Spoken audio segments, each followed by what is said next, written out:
Hello? What happened? Police. I don't know. This house is big. I don't know where my little cousin at. So can you please? Where is the 3-month-old baby? The baby, lady. The baby is on my mama's kitchen counter with his head smashed. Now I need you to please send me. Okay, is it a male or female? Know where my little cousin is at. Now if your little girl pop up with a weapon, I'm not gonna have a little cousin no more. So can you please? I know it's probably hard. Can you please just send the police? As disturbing as this find was, there was something even more terrifying lurking nearby. The killer was hiding somewhere in the house. Look, is the baby breathing? Listen, lady, the baby is deceased. Okay. All right, we're setting the police and an ambulance, okay? Mama. What is your name, sir? Mama, son, hello? What is your name? I'm Robert Stewart. 20-year-old Deasia Watkins and her boyfriend James Brown welcomed their healthy baby girl Deasia Watkins on December 4th, 2014. At first, everything seemed to be going well for the couple. Deasia was excited to become a mother, and after a tough childhood of her own, she vowed to give her child the love she'd never received. But no one would have ever predicted the sheer horror that lay ahead. It all began when Cheviot police were dispatched to the apartment where the family was living on January 25, 2015, around midnight. Upon hearing Deasia's screams and baby Jania's cries, multiple neighbors had become very concerned and placed 911 calls. Police soon arrived at the residence. However, Deasia refused to open the door. When officers threatened to force entry into the apartment, a young man opened the door, who was soon determined to be James' cousin, Chris Gully. Right away, members of law enforcement detected a strong odor of marijuana and noted Deasia's behavior seemed erratic. According to official case notes, as an officer tried to take Jania out of Deasia's arms in fear for the baby's safety, Deasia allegedly attempted to choke Jania, who was only a mere 7 weeks of age. EMTs were called to the scene to perform welfare checks on both Deasia and Jania. They eventually managed to take Jania, and Deasia immediately passed out on the floor, though the cause of her having lost consciousness is unknown. She was soon moved to Deaconess Hospital for psychiatric care, where she would remain on a 72-hour investigative hold. By the following day, her diagnosis had been established. She was suffering from postpartum psychosis. In addition, marijuana was found in her system, though she denied using it initially. She was placed on an antipsychotic medication. Due to side effects associated with the medication, Deasia was informed that she would have to discontinue nursing Jania. And based on Deasia's behavior, staff expressed concern to the caseworker that Deasia didn't seem to be grasping the seriousness of the situation. According to case notes, they felt that she was minimizing the incident, as she described it as no big deal. By January 30th, Deasia had returned to the apartment, and a safety plan was officially in place. She was allowed supervised contact with Jania, provided Deasia took her prescribed medication, and that either James or his sister Jaleisha was present at all times. But a visit from the caseworker reinforced the fact that Deasia wasn't on board with the plan. She hadn't filled the prescription for her antipsychotic medication. The caseworker reiterated that it was imperative Deasia take her medication, or it wouldn't be safe for Jania to stay in the home. James made it clear that she'd have to leave the home if she didn't comply, as the apartment lease was allegedly under his name. Deasia reluctantly agreed. She didn't want to be separated from Jania, and in addition, she felt she had nowhere else to go. Of course, soon these concerns would no longer be relevant, as disaster was lurking just around the corner. 1 week later, a caseworker completed an unannounced visit at the residence and was unable to verify if Deasia had filled her prescription. Over the next couple of weeks, everything continued to deteriorate. By the end of February, Deasia had abandoned the apartment and moved in with an aunt. It was clear that the current situation wasn't working, and it was about to become exponentially worse. Custody proceedings began on March 6th. As paternity had not been established and a mental health assessment needed to be completed on Deasia, the magistrate who presided over the hearing granted custody to the Hamilton County Department of Job and Family Services. During the interim, Janiyah was placed in the care of Deborah Stewart, Deasia's aunt. Neither James nor Deasia were allowed to see Janiyah, and Deborah agreed to the terms. During the caseworker's visit to her home, she confirmed that she'd not allowed Deasia contact with Janiyah. She was adhering to the agreement, and baby Janiyah was thriving.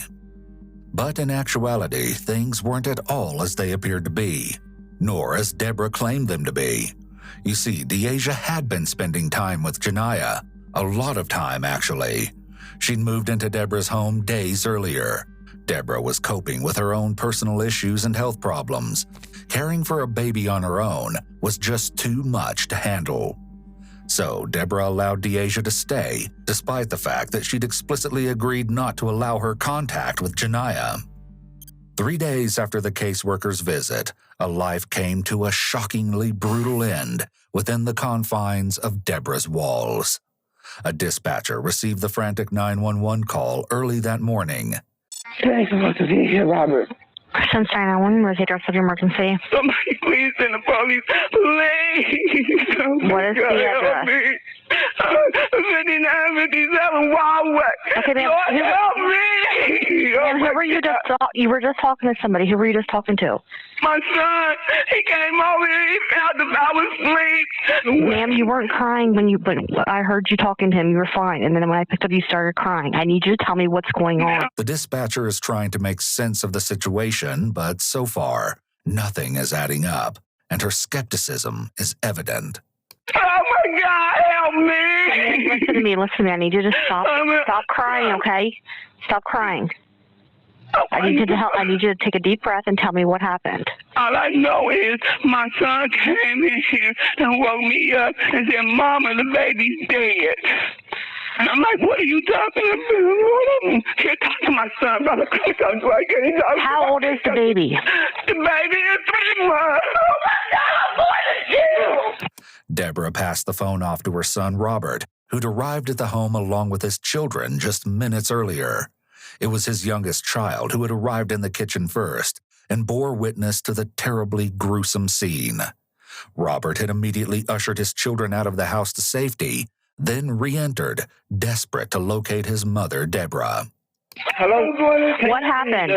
Police. I don't know. This house is big. I don't know where my little cousin is. So can you please... Where is the 3-month-old baby? The baby is on my mama's kitchen counter. Deasia was nowhere to be found, and Robert feared she might have been in danger or had potentially been killed as well.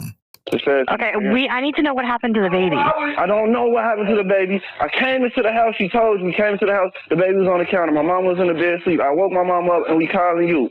That's all I know. I don't know nothing else. Okay. Listen to me. Look, is the baby breathing? Listen, lady. The baby is deceased. The first 2 officers arrived a few minutes later and immediately entered the home. One officer made his way to the kitchen and quickly confirmed that baby Janiyah was deceased.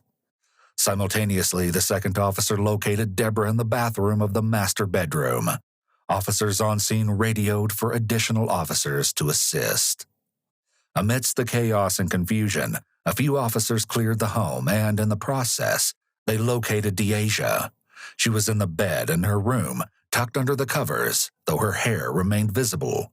Officers pulled the covers back, and Deasia, without so much as a word, was handcuffed and moved to the hallway and remained under the watch of another responding officer. The rest of the home was cleared without incident. As Deborah's house had become a crime scene that would require thorough processing, the parties were moved to the Criminal Investigation Section, known as CIS, at the local Cincinnati police station. It was there that everything began to unfold, but it would take some time to get to the horrendous truth hidden beneath a cluster of outrageous lies. Scoot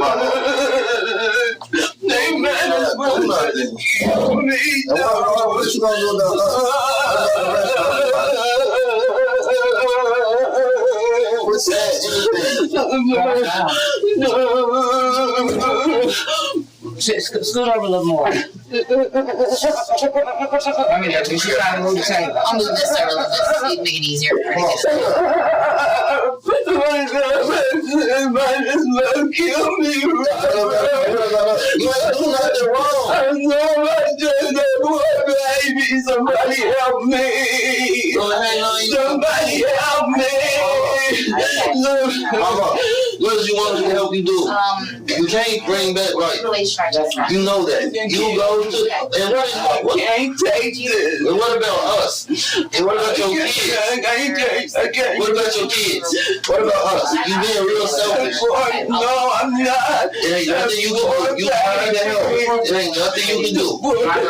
Listen. Ain't nothing you can do. Take this tissue. Baby,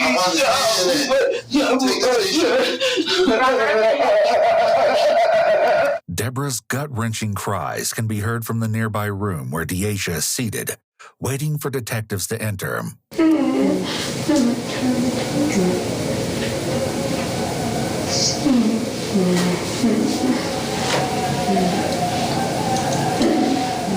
Meanwhile, Deborah is beyond inconsolable. This motherfucker just killed me. I can't take it. I don't think I can live through this. I don't think I can live through this. Oh God, I can't live through this. Oh no. I can't do it. I can't do it. Oh baby. My name's That Jen. poor baby. That poor baby.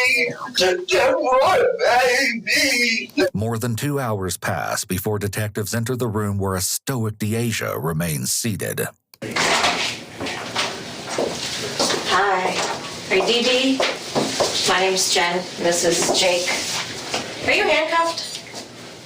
Would you be more comfortable if I took those off? Right away, Deasia sets the tone for the interview. She doesn't speak or respond to detectives. What hand do you write with? You right or left-handed? Are you right or left-handed so I can uncuff the other hand? Just forget it. Jake's gonna read something to you, okay? Just pay attention to him. All right. The detective reads Deasia her Miranda rights. Do you understand all that? Do you understand what I read to you? Or do you have any questions on it? But do you not want to talk to us? Dee Dee. You okay? Do you not want to talk to us at all? Dee Dee. How do you spell your name? Spell your name. I can't help you if you don't talk to me. Okay? I want to make sure you get the help that you need, and I can't do that without even knowing who you are. All I know is you go by Dee Dee. So how do you spell your name? But Deasia refuses to sign off on the form to acknowledge that she has received and understands her rights. We're going to take some pictures of you, okay? And we're going to do some other clothes. I would like to sit down and talk with you and be able to see what you need that we can help you with, but I can't do that unless you talk back to me. Despite the detective's efforts to elicit a response from Deasia, they are unsuccessful. Shortly thereafter, a team arrives to handle photographs. Dee Dee, go ahead and stand up. Stand up. You have gloves on? Yeah. Make her stand up. Go ahead and stand up. Get this on. Let's do some pictures right now. Just Sure. can you prop your them right there.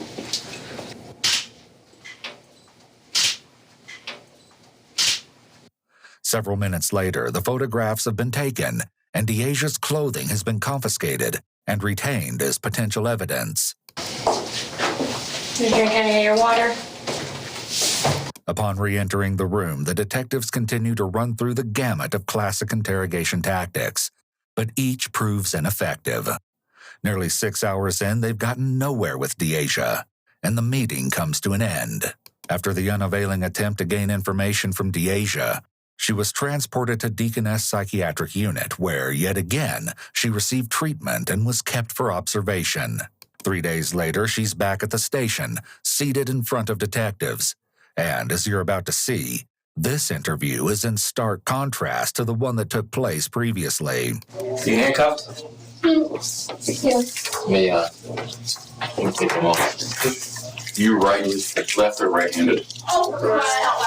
Right-handed?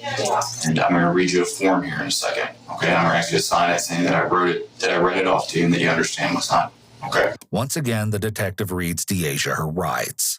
This time around, she signs the form, acknowledging that she has received and understands her Miranda rights. After some general questions, the detectives begin to work toward untangling the terrible mess that led to an unthinkable tragedy. So we're going to talk to you about the stuff that happened the other day. What I'd like to do is just go back, okay, way before any of that. We talked to James a little bit. You know, how'd you guys become boyfriend, girlfriend? We just got to know each other first. How long ago did you guys get that place together? Was that before you were pregnant or while you were pregnant? While I was pregnant. Was he working anywhere? Yes. Where did he work at? McDonald's. At some point, once you had the child, you guys went back to the house where you and James were staying together, right? So you guys went back there after you left the hospital? Okay. At some point in January, the police were called to that house there. Do you remember all that? No. You don't remember that very well? Do you remember after the police were called there? Like at that point, they had taken you up to the hospital then, had you evaluated, and then you were able to go back home? Do you remember all that? Well, at some point, after I talked to James, he said that you moved out of that place and went to stay with one of your aunts. Which aunt did you go to stay with? My Aunt Debbie. Aunt Debbie? During Deborah's interview 3 days earlier, her sister Cindy assisted in answering questions posed by the detective and addressed this very topic. She called my sister one day about a couple of weeks ago, asking could she come and get her. My sister, she's sick, she can't see. So my sister said, I can't drive, I shouldn't be driving because I'm sick right now. She was crying so hard, like, please, Aunt Debbie, come and get me. And she went and got her. So she came, according to James, she came and helped pack you up and help move your stuff over there? Yes. Okay, so you were staying there, like, during while the stuff was going on with the court between you and the baby and James, like they're trying to establish him as the father. Why wasn't he on the birth certificate? Did you guys have some type of fight or? No. No? His ID had expired. He had his ID, but since it was expired, they said they couldn't do it. So he couldn't sign the birth certificate because of that? Yes. Okay. Though James had expressed his fear that Janiyah could potentially be taken from him due to this unfortunate issue, he'd failed to file for custody. The detective shifts to another important subject. When you went to stay with your aunt, were you taking medication then? No. Weren't taking any medication? Were you supposed to be taking some? Yeah. Or why didn't you want to take it? Just didn't? Okay. How long were you staying there before the baby came and stayed there?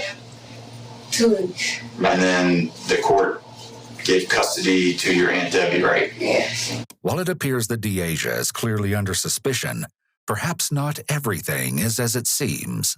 I was down there talking to one lawyer. I come back and they don't talk to her into getting the baby. And my niece and them, they talked her into getting the baby, her lawyer, and I didn't know what was going on. I just said we all pitch in and help because I work. And she's retired, so I said, well, I'll pitch in. So I was like, no, we want the baby. We don't want her to go in the foster home. Cindy explained that her sister Deborah was hesitant to take on the responsibility of caring for Janiyah. It seemed she felt obligated to head the effort, though she wasn't equipped to handle everything that came along with it.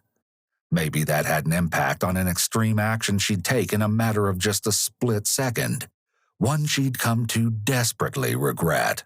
She got the baby, and that's what's going on. I guess she was supposed to be around the baby, so. Supposed to be around the baby, that was part of the rules. Yeah. That's what I said, my baby. Before you ended up with the police, how long were you there with the baby? 8. About 8 days? Okay. So the night the police ended up getting called to the house, we talked to your aunt, Debbie, and she said when she went to bed that she she gave you the baby. She said her eye was hurting her real bad. She was trying to take her medication. Do you remember that? Mm-hmm. And she said she passed the baby off to you. Is that correct? Yes. And with this line of questioning, everything begins to shift in an unnerving direction. The night when all this happened and the police came, and you had the baby in your room, was the baby sleeping in a crib, in the bed with you, in the chair? Where was the baby at? The crib. It was in a crib in your room? Yes. One of the things we saw in the bedroom was a broken lamp. Do you remember how the lamp got broken? No. Obviously, at some point, something bad happened with the baby. Okay? Do you remember what happened? No. How did the baby get into the kitchen? I don't know. Do you think Aunt Debbie did something to the baby? Yes. You think it was Aunt Debbie? Yes. What do you think she did? Never. The idea was unfathomable, but the alternative was even more unimaginable. Aside from Janiyah, Deasia and Deborah were seemingly the only individuals in the home around the time that the terror ensued. Detectives had to explore the possibility that the combination of Deborah's own personal and medical issues, along with the responsibility of caring for a baby, had caused her to snap. Perhaps Deasia's reality had truly become a mother's worst nightmare, and her own aunt had taken Janiyah's life. I can't live with this. Oh my God, just kill me. It's my fault. How did you kill her? Stabbed her. She stabbed her? Yes. Do you know what she stabbed her with? The knife because it was right next to her. The knife was next to the baby?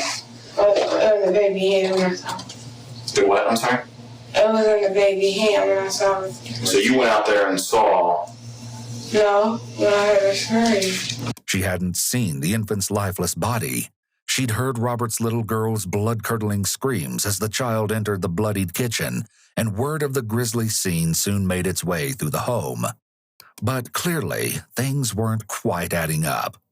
How do we make that leap from the baby's acting like a normal baby to the point where we end up where it is badly injured and dies in the kitchen? I don't know. You don't know? I guess when Aunt Debbie was sleepwalking. Okay. Here's where we're gonna take a little turn. That's not what happened. The detectives have come to this meeting armed with indisputable evidence. At what point during all this did you have the knife in your hand? Of course, the detectives already know the answer to this question.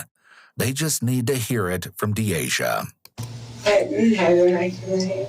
You never had the knife in your hand, so those aren't your fingerprints that are on the knife in there? No. Are you sure about that? Yes. So if we pull that up and your fingerprints on that, like, how am I going to explain that then? And my fingerprints just stay on there. They just stay on there? No, I'm saying my fingerprints not on there. No, but I'm telling you that they are. I'm saying, how do I explain that? By checking it? By checking it? Why, we did check it. No, my fingerprints not on there because I didn't touch it. Okay. Well, you're thinking that your aunt did it, right? Yeah. Even though she was completely asleep, had no blood on her hands. You still think she's the one that did it? Yeah, she sleepwalks. She sleepwalks? Yes. Do you sleepwalk at all? No. How should Bill and I explain all the blood and stuff that was all over you? You don't know? No. Take a guess. What do you think would be a good explanation? I don't know. At this point, the detectives are done entertaining Deasia's absurd claims and denials. They employ some tactics that weren't successful last time around. Do you know the difference between a bad person versus a bad thing? Like doing a bad thing? Do you understand the difference? Yes. So there are people out there who are bad, okay? But there are people out there who aren't bad, who sometimes do bad things. And there's a big difference in that. And that's just what we're trying to find out. Do you think something was just going on that may have caused you to do this? Yes. What do you think was going on? They were just trying to take my baby. People were trying to take your baby from you and that upset you? Yes. Okay. Did that make you feel like if you did this to the baby, then nobody would take it away from you? I didn't do nothing to the baby. But detectives aren't yet able to overcome Deasia's denials, as she continues to claim that she didn't cause Janiah's death. They continue at it and try a different approach. I don't think you wanted anything bad to happen to the baby. I don't think that at all. You wouldn't have kept trying to stay there and be around the baby if you wanted something bad to happen to it. But you would agree that something very bad happened. Okay, and the baby is no longer with us and the baby's dead. Okay? But the manner in which the baby died was caused by somebody with very deep feelings, very strong feelings. There was a lot of angst in what was done. Somebody had very strong feelings towards that baby. Okay? And the person I find with the strongest feelings, one way or other, about that baby is you. You're the person that had the strongest connection. And what I'm trying to get to the bottom of what happened here, I think a big goal for the police is we want to know exactly what led up to this, what may have caused or what may have led you to react in such a way so that we can help somebody else from not doing it. If you could help another mother with the stuff that you were suffering from in the postpartum, wouldn't you want to do that? You know Aunt Debbie didn't do this. You don't want to blame it on Aunt Debbie. That's not going to help. Okay? Do you think I'm getting a little close there with the fact that you just don't want to believe you did it? How do you? Yes. So, when you think about Janiah, how do you feel now? I feel real sad. Real sad? And disappointed. Why do you feel disappointed? Because I just lost my daughter and I really love her. And none of us in here doubt that you loved her. Okay? Just because of what happened, that doesn't mean you didn't love her. I want you to tell me what made you upset that night. What started all this? What happens that makes you upset? Nothing. Nothing upset you? No. The detective directly confronts Deasia with more evidence. How did you end up with all this blood on you when the police get there? You don't know? No. Well, how would you explain it? If you were the police detectives, how would you explain you with all the blood all over you? Why there's blood all over your room where you were sleeping? Why your fingerprints are on the knife? I don't know. You don't know? No. What do you think we think when we see all that? That I killed me. That I was the one that killed my daughter. The detective strategically transitions to the topic of Deasia's loved ones, including James and her family, as he continues to build his case in hopes that something will trigger Deasia to tell the truth. Do you still have feelings for James? No. Do you know what James asked about you? What? So when I talked to James, he said to me, "Can I go see her while you were at the Deaconess?" And I said, "Well, at this point, we're not letting anybody up there because people are concerned for your own safety from yourself, and they were monitoring you. And then Bill and I were concerned because we didn't want anybody else up there talking to you yet." But he asked a bunch of times, "Can I go see her? I think I'm the only one that can help her. I think I'm the only one that can get her to open up. I think she'll feel comfortable talking to me." I was impressed with James because given the circumstances of what has happened, I'm not too sure that I would be asking questions about you. He was upset about Janiah, but he still was concerned about you. The rest of your family asked those same type of questions. Were you surprised to hear that James and your family was asking about you? Yes. Okay. And to be honest, I was surprised too. I thought they would be really, really mad at you. But do you know why they're not? Why? Because they don't think you're a bad person either. They don't think you're a bad person. We don't think you're a bad person. But we do think that you're responsible for a bad thing. And I'm not going to sugarcoat that or lie to you. And all the evidence and all the facts that we've collected and investigated goes right along the same line. It all points to you being responsible. The detective explains that she needs to accept responsibility and deal with the consequences. And we need to move forward from that. Not just for the court stuff and for police stuff, but just for the family and everybody else. Aunt Debbie didn't do this sleepwalking, did she? No. No, she didn't. What set this off? What happened? I do want to help you, but I want to help the other people too. The detective needs to uncover the spark that caused the massive explosion of violence. But Deasia reverts back to her original claim. She just doesn't know. The other detective chimes in. Do you understand Jake's trying to tell you that you're not here because if you did it, we know that this happened, that you had a part in this, okay? That you did this. He's trying to figure out, we're all trying to figure out what was going on, how or why this happened. We know Aunt Debbie didn't do it, and you know that too. At what point, once you got to the kitchen, what happened once you got there? This time, Deasia provides a different answer, and it's unbelievable. I took that money and I gave it. With her admission, less than 40 minutes into the interview, the denials cease. The ugly truth has finally been exposed. But it seems there's likely more to how this all came about. You recall the incident where the police were dispatched to the apartment as a result of cries and screams coming from within that night in late January. Well, as it turns out, it wasn't the first foreboding episode that had occurred within those walls.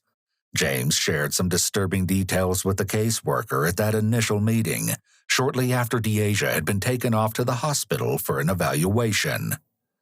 The beginning of 2015, which marked Janiah's first month, brought along with it some changes in Deasia. According to James, she began speaking regularly about religion. While that in itself wasn't a cause for alarm, it was out of character for Deasia. Her unsettling behavior included claims that demons were present. There were times she'd be fine one moment, then uncontrollably crying the next. James had managed to capture the audio of one such occurrence as he clutched Janiah in his arms, unsure of what else to do. He played the recording for the screener, and a hysterical Deasia could be heard screaming, "Why, God, why me? What did I do wrong? Who are these demons? Please stop it." According to James, the incident, not unlike the one that occurred just hours earlier, was unprovoked and completely unexpected. That said, Deasia is now about to reveal her version of the slaying that ensued just days earlier, and she's poised to divulge every last nauseating detail. Please be advised that the following segment may be too graphic for some viewers. Deasia starts at the beginning. I took Janiah. So I changed her diaper. He kept screaming and crying. And then I didn't get to change it, so I just threw her across the room. She didn't die, so I walked over there. I picked her up and banged her head and looked herself 4 times. Then, after she wasn't dying there, he clipped the big old stick and hit her in the head 4 times. She wasn't dying fast enough. And that's when I ran in the kitchen and killed her and raised her off. Took the next one out, stabbed her in her head, told her to die. Stabbed her in the eye. She was still touching. She just cut her neck. How many times did you cut to get her neck severed? Until it sliced off. Once you started stabbing her, what made you think you needed to cut her head off after that? She wanted that. She wouldn't die? How do you know she wasn't dead? Because she kept breathing.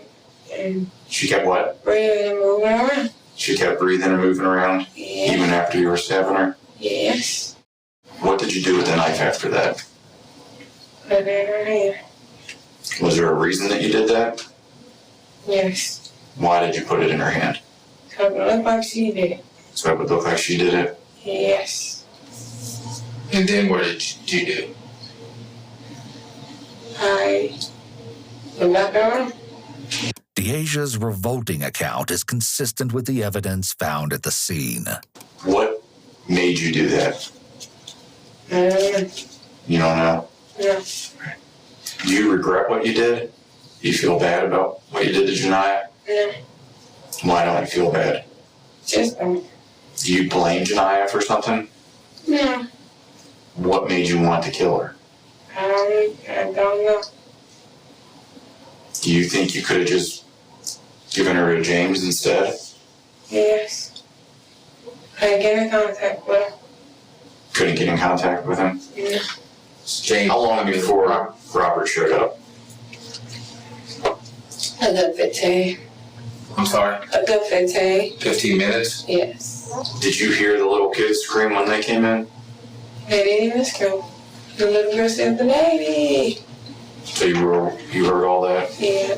Yes. Yes. Okay. After catching a glimpse of baby Janiyah in such an utterly brutalized state, Robert had to divert his eyes. What do you see when you look at the child? What? Look, lady, I don't want to describe the scene. The screen is very, very bad, all right? The little baby head is open. Like, Okay. open. I'm not going in there to touch nothing because I don't want to mess nothing up. I'm not going in there to look because I already seen it. But it's very violent. It's a very violent scene. We're going to step out for a minute, okay? Were you able to tell anyone else about this? No. Okay. We'll be back in a minute, okay? Okay. Would you like something to drink or anything? No. Water or something? No. Detectives exit the room and don't return for any additional questioning. Less than 15 minutes later, Deasia is headed for the Justice Center. Deasia's account confirmed the Hamilton County Coroner's report. Baby Janiyah had sustained stab wounds on both her face and head. When the coroner was asked if she could provide the number of stab wounds, she stated that she'd lost count. Janiyah's right arm was fractured. In addition, her head had indeed been severed from her body, as Deasia so callously described. According to the Hamilton County prosecutor, Job and Family Services did their job. Nevertheless, the haunting case is one you likely can't wrap your head around, and the question of why really wasn't answered, at least not completely. Deasia's initial plea in response to her aggravated murder charge was not guilty by reason of insanity, but the presiding judge ordered that she receive psychiatric treatment. It was later determined that she was competent to stand trial upon receiving the required treatment. However, a trial date never came.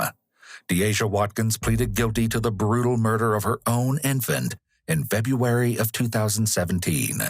She received a sentence of 15 years to life in prison, with the possibility of parole at 13 years, as she was given credit for the time she'd already spent in custody. In her career, Nancy was an avid equestrian who found great peace and joy in riding her beloved horse, Montana, through the scenic foothills of the local area.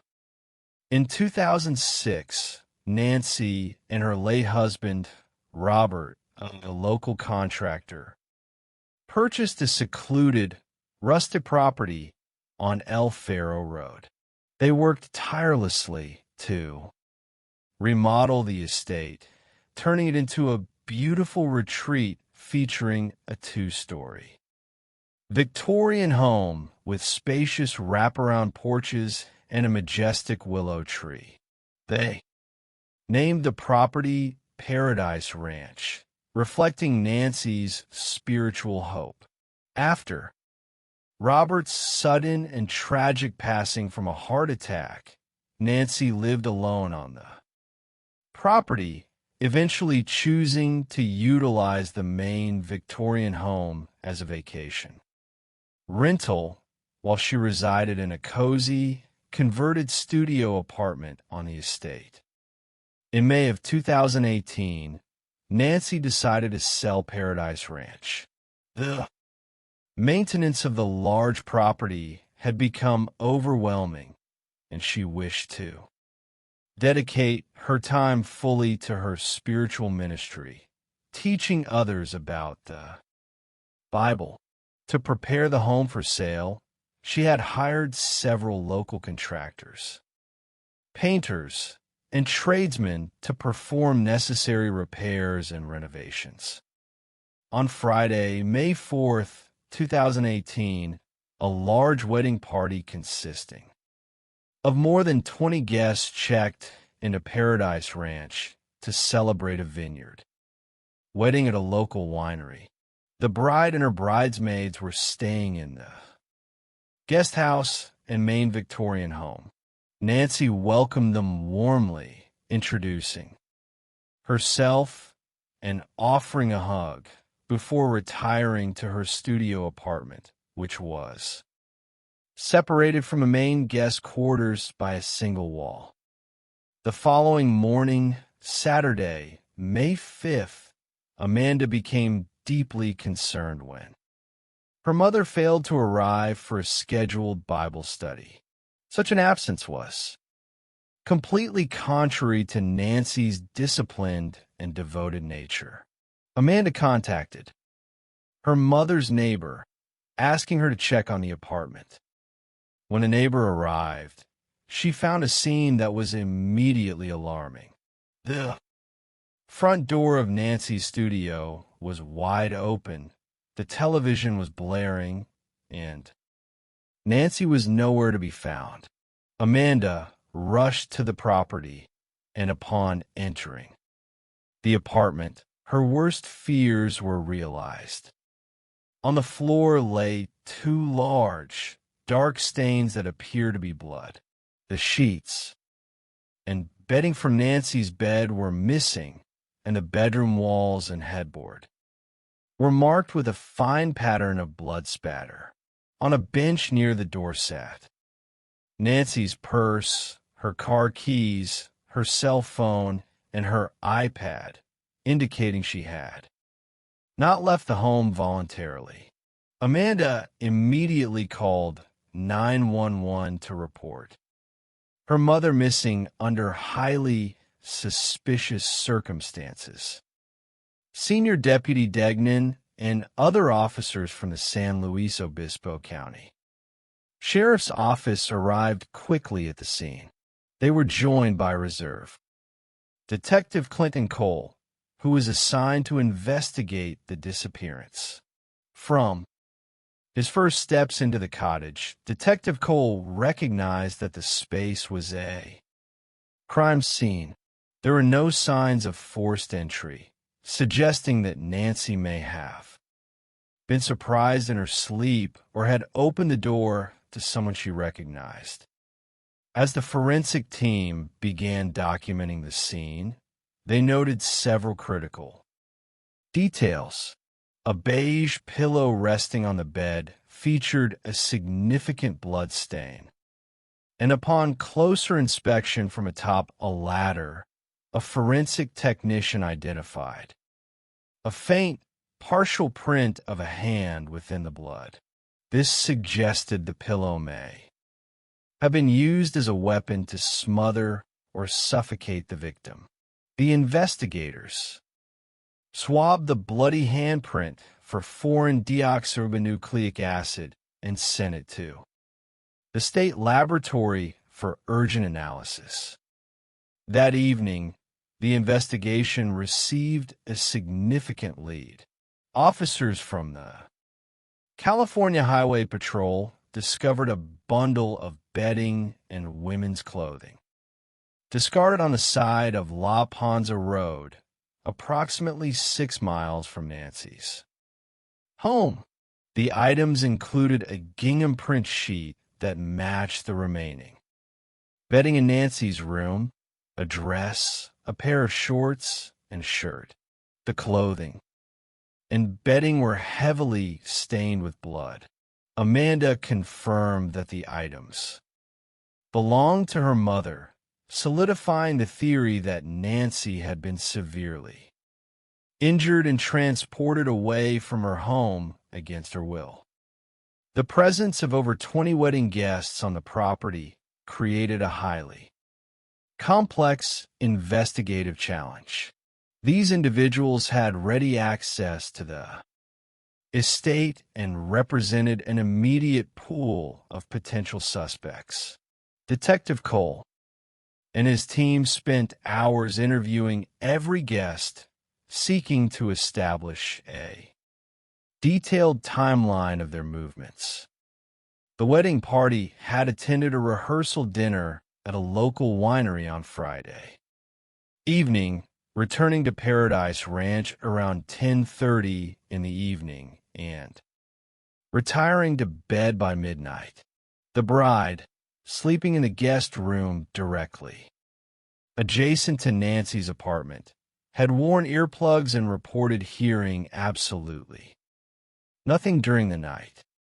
One guest, however, initially raised suspicions due to his inconsistent statements regarding whether he had attended the dinner or remained alone on the property.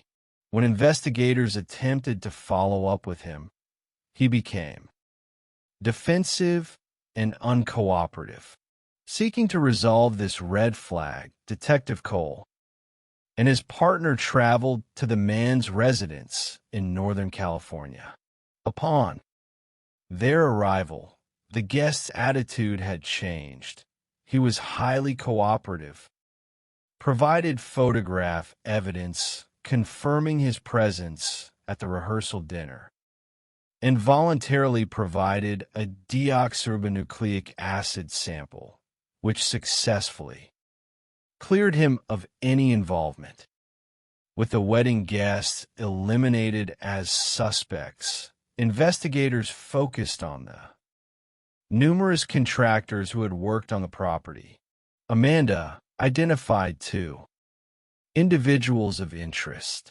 The first was Sean Bloom, a general contractor who had recently been fired by Nancy after a heated dispute over the quality of his work and outstanding payments. Bloom had threatened legal action, and his animosity toward Nancy was well documented in a series of tense text messages. The second individual was Carlo Fuentes Flores, a 38-year-old local painter who had spent several weeks painting the exterior decks and trim of the main Victorian home. When initially contacted by telephone, Fuentes Flores was highly polite and cooperative, expressing sadness over Nancy's disappearance and recalling her kindness in offering him homemade tamales while he worked. As the days passed without a breakthrough, the community grew anxious, and the family endured agonizing uncertainty. Search and rescue teams, utilizing helicopters, canine units, and ground searchers, scoured the rugged foothills and dry riverbeds surrounding El Faro Road, but found no trace of Nancy. A critical analytical breakthrough occurred when investigators examined Nancy's telephone records. They discovered that an attempted 911 call had been placed from her cell phone at exactly 12:17 in the morning on Saturday, May 5th. The call had lasted for 0 seconds, indicating it had been abruptly terminated or blocked almost immediately after dialing. This provided investigators with an exact time stamp of when the assault had occurred. Shortly thereafter, the State Crime Laboratory delivered two major pieces of information. First, the laboratory had isolated an unknown male deoxyribonucleic acid profile from the bloody handprint on Nancy's pillow. However, a search of the combined deoxyribonucleic acid index system returned no matches, meaning the perpetrator had no prior felony record. Second, Sean Bloom voluntarily provided his deoxyribonucleic acid, which did not match the profile on the pillow, officially clearing him of suspicion. Faced with a stalling investigation, the sheriff's office decided to deploy a highly sophisticated investigative technique, geofencing. This process involves securing a warrant to obtain anonymous location data from Google for any mobile devices that were active within a specific geographical boundary during a defined time frame. When the geofence data returned, investigators analyzed the coordinates surrounding Nancy's cottage. Amidst the devices belonging to the sleeping wedding guests, they identified a single mobile device that had pinged near Nancy's studio at 1:33 in the morning and again at 1:52 in the morning. Investigators secured a subsequent warrant to identify the subscriber associated with that device. The name returned was Carlo Fuentes Flores. This revelation shocked the investigators. Fuentes Flores was a family man with a wife and a young daughter, possessing no criminal record in either the United States of America or Mexico. He was widely regarded by his employers and clients as a quiet, tidy, and exceptionally polite professional. Yet, the electronic footprint placed him at the crime scene in the middle of the night.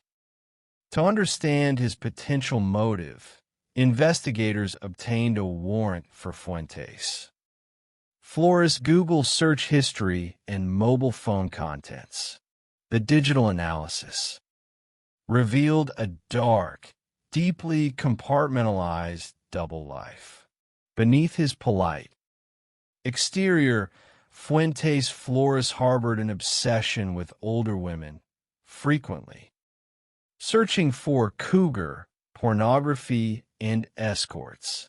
Furthermore, his phone contained numerous self-recorded videos of sexual encounters with various women, revealing a highly active, hidden lifestyle of excessive drinking and sexual exploitation. To secure an arrest, investigators needed to match his deoxyribonucleic acid to the profile on the bloody pillow without alerting him to their suspicion. A specialized surveillance team followed Fuentes Flores as he went about his daily routine. When he sat down for lunch with his wife at a local restaurant, an undercover officer watched as he drank from a glass bottle of Coca-Cola. As soon as the couple departed, the officer retrieved the discarded bottle from the table. The laboratory analysis was swift and conclusive. The deoxyribonucleic acid from the Coca-Cola bottle was an identical match to the profile found in the bloody handprint on Nancy's pillow. On the morning of the interrogation, Detective Cole and his partner, Dave, sat across from Carlo Fuentes Flores in a small interview room at the Templeton Sheriff's Station. They began by asking routine questions about his painting work at Paradise Ranch, prompting him to confirm his familiarity with the property and his interactions with Nancy. Fuentes Flores maintained his polite, cooperative demeanor, reiterating that he had only heard of her disappearance from his boss. When Detective Cole asked directly if he was involved in her disappearance. Fuentes Flores denied it calmly. At that moment, the detectives shifted their strategy, informing him that they possessed conclusive forensic evidence placing him in Nancy's bedroom on the night she vanished. The psychological shift was visible. Fuentes Flores' posture slumped, his breathing became shallow, and he confessed that he had made a mistake. However, he initially attempted to minimize his actions, fabricating a story that he had returned to the property in the middle of the night to retrieve a ladder for a job the next day. He claimed that as he was backing up his truck, he accidentally struck Nancy, who had walked up behind him in the dark. He claimed he carried her into her apartment to help her, where she subsequently collapsed and died. The detectives remained skeptical of this explanation, pointing out that an accidental collision would not account for the extensive blood spatter in the bedroom or the foreign deoxyribonucleic acid on her bedding. Under continued questioning, Fuentes Flores' narrative dissolved. He admitted that he had entered her apartment with the intent to assault her, believing she had been flirting with him when she offered him tamales. He admitted that he struck her to quiet her, raped her, and subsequently suffocated her with her pillow to prevent her from identifying him. In a surprising moment, Fuentes Flores offered to lead the detectives to Nancy's remains. He was placed in an unmarked police vehicle, directing a convoy of investigators east from Paso Robles toward the remote, arid landscape of the Carrizo Plain. The search in the fading light was difficult. Fuentes Flores struggled to identify the precise location in the vast, open terrain, stopping at several spots without success. Finally, as doubt began to creep in, Detective Cole noticed a small, unnatural mound of rocks off the side of the dirt road. Upon approaching the rocks, investigators discovered Nancy's skeletal remains, which had been significantly scattered by wild animals. The sight of her remains, left in the cold wilderness, brought a profound sadness to the search team, contrasted by anger at the callousness of her killer. Fuentes Flores fell to his knees, weeping and asking the detectives to tell his young daughter that he was sorry for his mistake. Upon returning to the station, Fuentes Flores wrote a formal letter of apology to Nancy's family, and he was officially charged with first-degree murder with special circumstances of rape and burglary. While in jail awaiting trial, Fuentes Flores maintained a plea of not guilty. His defense team launched a vigorous effort to suppress his recorded confession, arguing that because he was a native Spanish speaker, his Miranda warnings should have been administered in Spanish, despite his fluent English conversation during the interrogation and in recorded phone calls with his wife from jail. Following a detailed hearing, the judge denied the motion, ruling that the detectives had fully respected his constitutional rights and that he had clearly understood and waived them.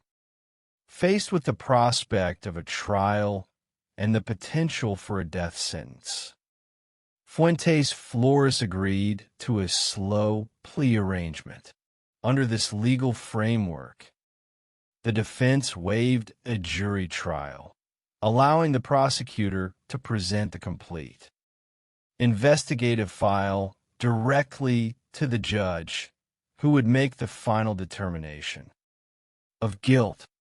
In January of 2022, the judge reviewed the extensive evidence, including the geofencing data, the deoxyribonucleic acid matches, and the recorded confessions. The judge found Carlo Fuentes Flores guilty of first-degree murder with the special circumstances of rape and burglary, sentencing him to life in prison without the possibility of parole. The conviction brought a somber sense of closure to Amanda and her family. At Nancy's memorial service, held at a beautiful vineyard near her home, hundreds of community members gathered to celebrate her life. Today, Amanda continues her mother's passion, riding Montana through the same golden hills of Paso Robles, keeping the memory of her mother's generous spirit and deep faith alive. The triumph of justice and forensic science. When we examine these two tragic cases side by side, we can observe several profound truths about the nature of criminal behavior and the tireless efforts of the men and women who work to uphold justice. Both Corey Richins and Carlo Fuentes Flores operated under the delusion that their public identities, one as a successful, grieving mother and entrepreneur, the other as a polite, humble craftsman, would shield them from suspicion. They compartmentalized their dark desires, whether driven by financial desperation and romantic fantasy or by hidden, violent sexual obsessions, believing they could outsmart the communities they inhabited. Yet in both instances, their downfalls were secured by the meticulous application of modern forensic techniques. In Utah, the science of toxicology exposed the presence of street-level fentanyl, dismantling the narrative of a sudden natural death, while digital forensics uncovered the damning text. Messages that established a clear timeline of intent. In California, the emerging technology of geofencing allowed investigators to construct a virtual net over a remote property, identifying a single anonymous device that shattered a killer's anonymity, while deoxyribonucleic acid analysis provided the irrefutable physical link to the crime scene. These cases stand as a testament to the dedication of local law enforcement, who refused to accept superficial explanations and pursued every lead with integrity and empathy. They also served to honor the memories of the victims. Eric Richins, a devoted father whose love for his children remains protected, and Nancy Woodrum, a woman of deep faith and kindness whose legacy continues to inspire her family and community. In the end, these narratives remind us that while evil may seek to hide behind a mask of normalcy, the persistent pursuit of truth and the power of human justice will ultimately prevail. The duality of the human psyche and the illusion of grief. In a study of criminal psychology, one of the most compelling and deeply disturbing phenomena is the concept of the curated persona. Human beings are inherently social creatures, capable of constructing elaborate outward-facing identities that project warmth, success, empathy, and moral rectitude. Yet, beneath these carefully manicured surfaces can lie a starkly different reality, driven by cold calculation, desperation, and an absence of empathy. To a criminal psychologist, the contrast between who a person claims to be and what their actions reveal is where the truth resides. This analysis explores two distinct cases of tragic loss, deceptive behaviors, and the painstaking, brilliant work of modern law enforcement. Both narratives unfold in scenic, tight-knit communities where such dark acts seem entirely out of place. The first takes us to the snow-dusted peaks of Summit County, Utah, where a wife and mother of 3 boys attempted to write her own narrative of grief while hiding a trail of financial devastation and lethal betrayal. The second leads us to the sun-drenched vineyards and oak-lined roads of Paso, Robles, California, where a beloved community pillar vanished from her sanctuary, prompting an investigation that pushed the boundaries of modern forensic technology. By analyzing these cases, we do not merely seek to recount the details of crime. Rather, we examine the subtle psychological fractures, the behavioral anomalies, and the tireless dedication of the investigators who refuse to let these mysteries remain unsolved. In doing so, we honor the memory of the victims, Eric Richins and Nancy Woodrum, and observe the slow, inevitable triumph of justice over deception. Part 1. The Silent House in Summit County. In the early morning hours of March 4, 2022, the quiet mountain town of Kamas, Utah, was shattered by a frantic call to emergency services. At exactly 3 o'clock in the morning, Corey Richins dialed 911, her voice trembling as she reported that her 39-year-old husband, Eric, was unresponsive, cold to the touch, and not breathing. The emergency dispatcher, trained to handle high-stress situations with calm precision, instructed Corey to begin cardiopulmonary resuscitation. The audio recording of that call captures the rhythmic, desperate countdown of the chest. Compressions. 1, 2, 3, 4. Count out loud so I can hear you, the dispatcher urged, attempting to keep the caller focused on the life-saving measures. Within minutes, first responders, including paramedics, firefighters, and sheriff's deputies, arrived at the sprawling, beautiful residence. The scene inside the master bedroom was chaotic yet quiet. Eric Richins lay on his back on the floor beside the bed. Paramedics immediately took over, utilizing an automated chest compression machine that filled the room with a rhythmic, mechanical hum. Despite their rapid response and tireless efforts, there was no pulse. Eric Richins, a robust, athletic, and highly successful business owner, was pronounced dead at 3:58 in the morning.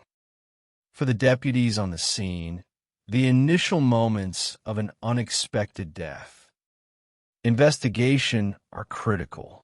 They must balance compassion for a newly bereaved spouse with the objective necessity of documenting the scene. In the body-worn camera footage captured by the responding officers, Corey Richins can be seen, pacing, visibly distraught, trying to process this sudden tragedy. When questioned about the timeline of the evening, Corey explained that she and her husband had been celebrating a significant milestone. Her real estate business, which focused on flipping residential properties, had just secured a major financial victory. To celebrate, she made a specialized mixed drink for Eric in their bedroom around 9 o'clock the previous evening. Corey further explained that one of their 3 young sons, who were 10, 9, and 6 years old, had woken up suffering from night terrors. In her effort to soothe him, she had gone to the child's bedroom and fallen asleep beside him. When she woke up in the middle of the night and returned to her own bed, she reached out for Eric and realized he was ice cold. The officers, seeking to understand Eric's medical history, asked if he had any underlying health conditions. Corey and her mother, Lisa Darden, who arrived shortly after the call, mentioned that Eric suffered from Lyme disease, which he had contracted during a hunting trip.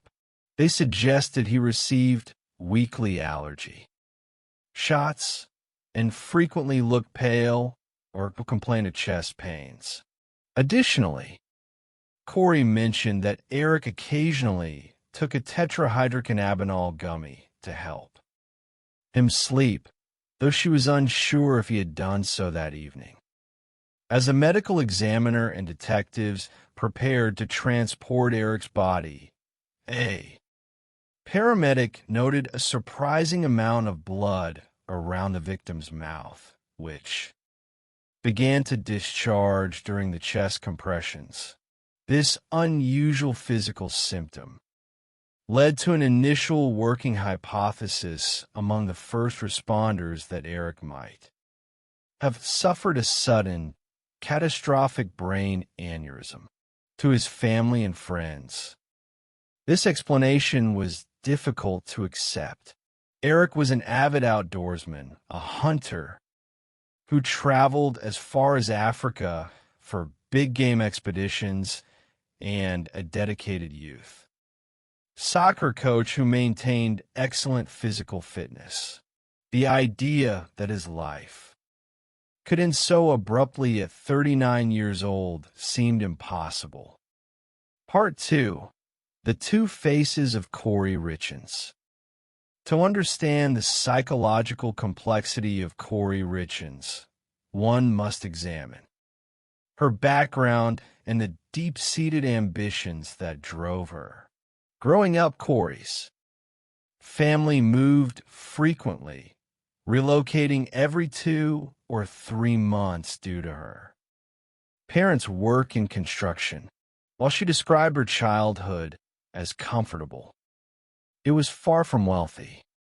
As a young woman, Corey worked for her aunt's cleaning company, scrubbing the bathrooms of the massive, luxurious mansions in the affluent resort town of Park City, Utah.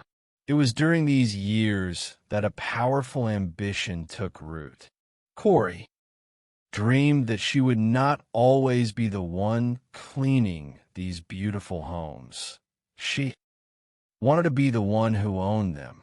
She wanted to prove to the world, and perhaps to herself, that she could rise above her humble beginnings and occupy the upper echelons of society. When Corey met Eric Richins, sparks flew immediately. Eric was significantly older, established, and came from a well-respected family that owned a successful cattle ranch in Summit County. He was a devout member of the Church of Jesus Christ of Latter-day Saints, having served a 2-year mission in Mexico City and had built a highly profitable stonemasonry business called C&E. Masonry. Their relationship progressed rapidly, and Corey became pregnant with their first child. However, the union faced immediate hurdles. On the day of their backyard wedding, just as Corey was preparing to walk down the aisle, Eric's mother presented her with a prenuptial agreement. The document was clear. Eric's masonry business would remain solely his, and Corey would only benefit from it. In the event of his death while they were still married, though deeply upset, Corey signed the document, and the marriage proceeded. Over the next 4 years, the couple welcomed 3 sons to the outside world. They were the picture of the perfect American family. They lived in a beautiful home, took lavish vacations, dined at expensive restaurants, and possessed significant financial resources. Eric was a deeply devoted father, coaching his son's soccer teams and building a life centered on family and outdoor adventure. Eventually, Corey sought more than the life of a homemaker. In 2019, she launched K. Richens Realty, a real estate and house flipping business. Within 2 years, she was managing 15 renovation projects. Simultaneously, on the surface, she was an incredibly successful, self-made businesswoman. Yet, immediately following Eric's death, the facade began to crack.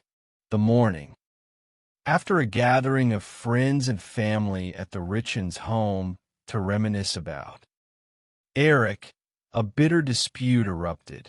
Corey, anxious to locate Eric's will, hired a locksmith to drill open the safe in the garage. Eric's sister, Amy, arrived at the house and was outraged to see the locksmith. A screaming match ensued. During this confrontation, Amy dropped a devastating piece of information. Eric had secretly altered his estate planning documents in 2020. He had established a private trust, named his sister Katie as the trustee and executor, designated his 3 sons as the sole beneficiaries, and placed the family home into the trust. When Amy declared to Corey that the house was no longer hers, Corey's frustration boiled over. According to police reports, Corey physically assaulted Amy, punching her in the face and neck.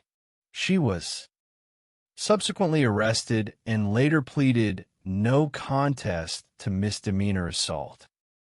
The tension between the 2 families was painfully obvious at Eric's funeral. Corey stood isolated on one side of the chapel, while Eric's family stood on the other, refusing to interact. Within weeks of the burial, Corey filed a civil lawsuit disputing the validity of the trust. Part 3. The Author of Grief. In the face of rising suspicion from her husband's family and the ongoing legal battles, Corey chose a highly unusual path for a grieving widow. She decided to write a children's book. Corey claimed that as she struggled to help her 3 young sons cope with the devastating loss of their father, she searched extensively for literature that could explain the concept of death to young children. Finding nothing that met her needs, she decided to create her own book titled Are You With Me? The book, which she self-published using a ghostwriter, is structured in 2 parts. The first half is written from the perspective of a young boy who wonders if his deceased father is still present in his life watching his soccer games, and supporting him from afar. The second half of the book shifts to the perspective of the deceased father, offering comforting assurances that he is indeed still there, clapping and cheering for his son, even if he cannot be seen. Corey dedicated the book to her amazing husband and wonderful father, featuring an illustration of their family of 5, complete with their dog. In March of 2023, 1 year after Eric's death, Corey embarked on a public relations campaign, appearing on local television and radio programs to promote the book and share her journey as a grieving widow. To the viewers of programs like Good Things Utah, Corey appeared to be a courageous, vulnerable young mother doing her best to navigate a terrible tragedy. She spoke movingly about the difficulty of the nighttime hours and the importance of establishing routines to help children process grief. The hosts praised her strength and thanked her for creating a resource that would help other families.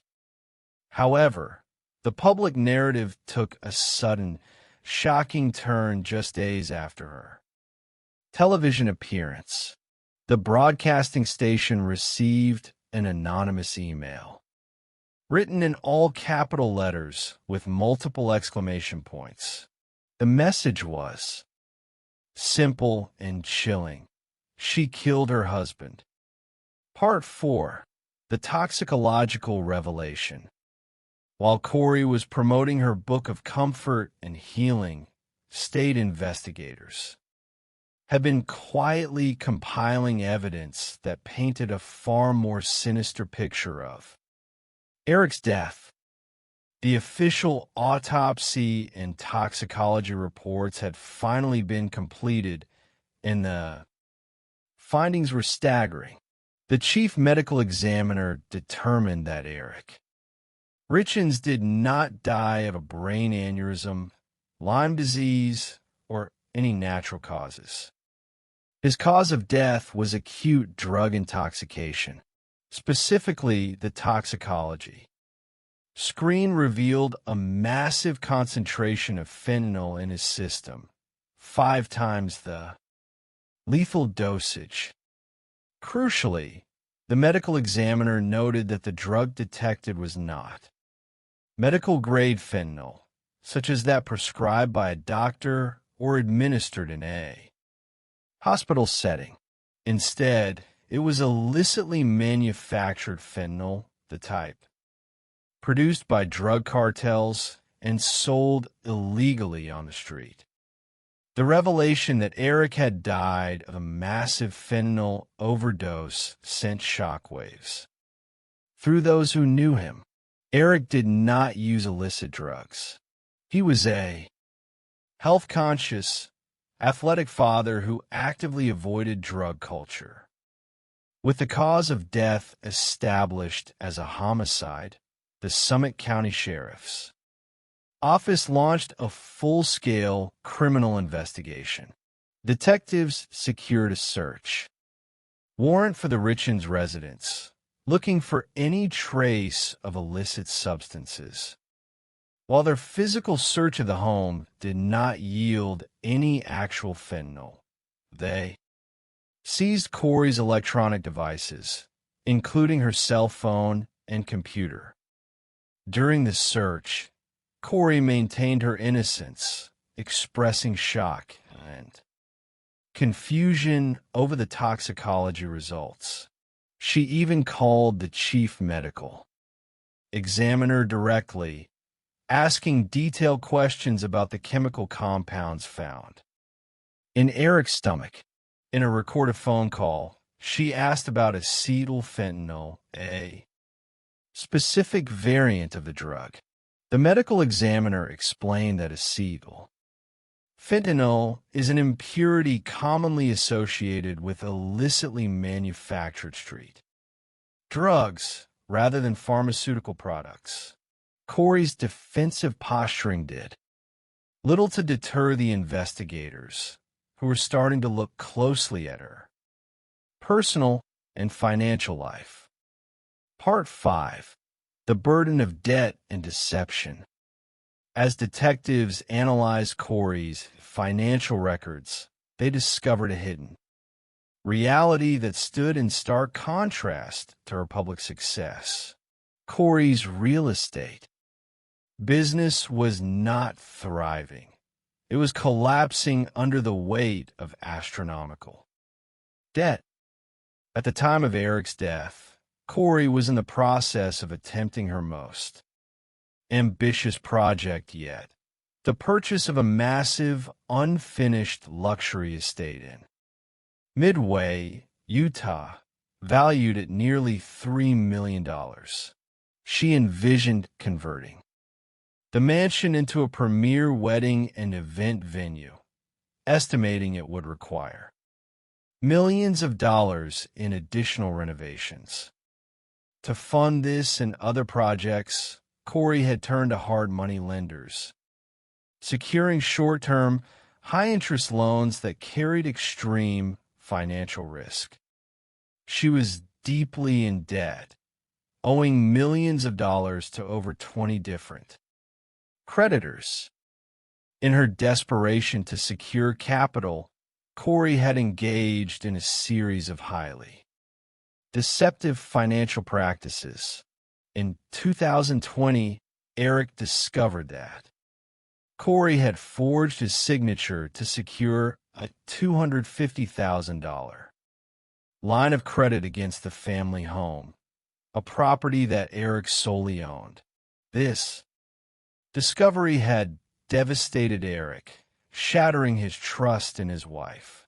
He immediately consulted a divorce attorney and took steps to alter his estate planning, ensuring that his sister Katie would control his assets and that his children would be the sole beneficiaries of his trust.